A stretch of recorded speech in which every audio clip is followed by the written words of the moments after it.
আজকে হয়তো আমরা দেখতেছি যে কেউ উপরের দিকের দেশ, কেউ নিচের দিকের দেশ।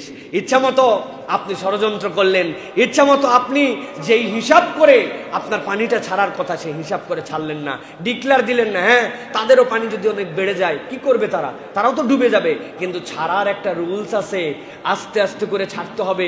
এইটা প্রথম থেকেই ধারণা নিতে হবে কি পরিমাণ পানি রিজার্ভ হতে পারে। ও তো বাঁচানোর চিন্তা করার পরে আপনি একবারে পুরা মেরে ফেলে দিবেন, এইটা কোনো লজিকের মধ্যে পড়বে না, পৃথিবীর আইনেও না, মানবিক আইনেও না। আপনি যেই পানি এত জড়ো করছেন ওইটা না করে যদি প্রথম থেকেই আস্তে আস্তে করে ছাড়তেন তাহলে পানি প্রবাহের রাস্তাতে তো বেরিয়ে যেত।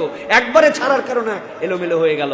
আপনি এগুলো চক্রান্ত করেন অথবা ষড়যন্ত্র করেন অথবা আপনি বিপদে ফেলার জন্য করেন। আল্লাহ বলছেন সব খবর আল্লাহর কাছে আছে। তবে হে নবী, আপনি কেবল নয়, আপনার উম্মতকে আমি আল্লাহ গ্যারান্টি দিলাম, তাদের চক্রান্ত নিয়ে দুশ্চিন্তাগ্রস্ত হবেন না। সাময়িক কষ্ট পাবেন কিন্তু আল্লাহ আপনাদের সাথে আছেন। সুবহানাল্লাহ। আজকের দেশের প্রতিটা মানুষের হৃদয়ে ব্যথা, প্রতিটা মানুষ মেন্টালি ওই জায়গাতে আছে, ফিজিক্যালি এখানে আছে। ঠিক না ভাই? আমাদের সামর্থ্য যদি থাকতো ওই ভাইগুলাকে আমরা আমাদের বাড়িতে নিয়ে এসে রেখে দিতাম। ঠিক কিনা?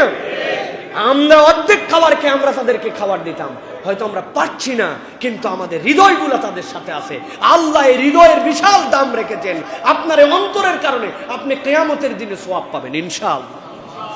আপনি জানেন একজন আবেদার কথা নবীজি বলছিলেন, তাহাজ্জুদ গুজার, তাহাজ্জুদ একদিনও বাদ দেয় না কিন্তু জাহান্নামে যাওয়া লাগছিল। কি জন্য?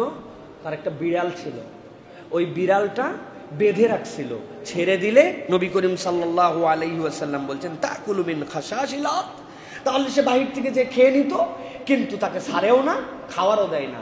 তাহাজ্জুদ গুজার, ফরজ তো বাদ দেয় না, ফরজ বাদ দিয়ে কেউ তাহাজ্জুদ পড়ে না। আল্লাহ নবী বলতেছেন জাহান্নামে আল্লাহ পাঠাইছে একটা বিড়ালকে কেবল কষ্ট দেওয়ার জন্য। আর আপনি মানুষকে যদি কষ্ট দেন, আপনি মানুষের সাথে অন্যায় আচরণ করেন, কি পরিণতি আপনাকে নিতে হবে একবার ভেবে দেখেন না। নবীজি এরপরে বলছেন ওয়াহাব্বুল আমালি ইলাল্লাহ, আর জানো আল্লাহর কাছে সবচেয়ে পছন্দনীয় আমল কোনটা? নবী করিম সাল্লাল্লাহু আলাইহি ওয়াসাল্লাম বলছেন সুরুরুন তুদখিলুহু আলা মুসলিমিন, কোন মানুষের হৃদয়ের মধ্যে আনন্দ ঢুকায় দেওয়া, এটা আল্লাহর কাছে সবচেয়ে উত্তম।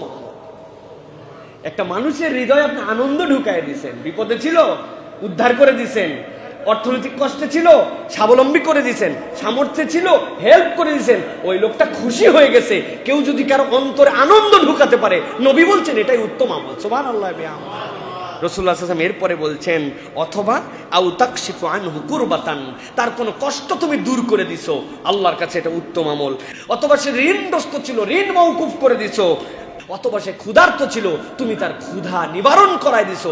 আল্লাহ নবী বলছেন আল্লাহর কাছে এই চারটা আমল সবচেয়ে উন্নত আমল। সুবহানাল্লাহ।